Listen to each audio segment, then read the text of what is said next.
महाराष्ट्र में वोट चोरी का मुद्दा अपने चरम पर पहुंच गया है। विपक्ष इस मुद्दे पर बीजेपी के खिलाफ आर पार की लड़ाई में उतर आया है। हाल ही में महाविकास आघाड़ी ने वोट चोरी के खिलाफ महारैली निकाली थी कि अब उसने चुनाव आयोग से मुलाकात कर उसे एक चिट्ठी सौंप दी है। तो वहीं साफ सुथरी वोटर लिस्ट तैयार न हो जाने तक बीएमसी चुनाव न कराने की बात कही है। देखिए ये रिपोर्ट। शिवसेना यूबीटी प्रमुख उद्धव ठाकरे ने वोट चोरी के गंभीर आरोप लगाते हुए राज्य चुनाव आयोग और केंद्रीय गृह मंत्री अमित शाह पर जोरदार प्रहार किया। ठाकरे ने अपने निवास मातोश्री पर मीडिया से बात करते हुए बताया कि उन्होंने चुनाव आयुक्त को पत्र दिया है और साफ मांग की है कि जब तक वोटरों की संशोधित और साफ सुथरी बिना गलती की लिस्ट तैयार नहीं होती तब तक निकाय चुनाव नहीं कराए जाने चाहिए। उन्होंने कहा, हमने चुनाव आयुक्त को पत्र दिया है कि इतना सारा गड़बड़ घोटाला उजागर होने के बाद त्रुटिपूर्ण मतदाता सूची पर यह इलेक्शन नहीं होना चाहिए। ये चुनाव आयोग की भ्रष्ट प्रैक्टिस है और वो किसकी नौकरी कर रहे हैं ये अब धीरे धीरे उजागर हो रहा है।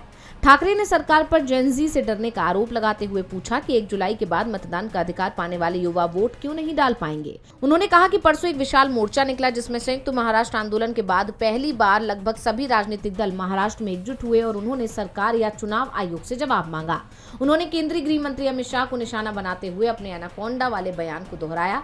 ठाकरे ने कहा, शाह एंड कंपनी को लगता है कि शिवसेना खत्म हो गई है, असली एनाकोंडा सब कुछ निगल जाना चाहता है। उस एनाकोंडा का विरोध सिर्फ शिवसेना करती है, इसलिए उसे शिवसेना पसंद नहीं है। उद्धव ठाकरे ने चेतावनी दी कि उनकी पार्टी अब शाखाओं से मतदाता पहचान केंद्र शुरू कर रही है क्योंकि इस वक्त जो सो गया वो खत्म हो गया।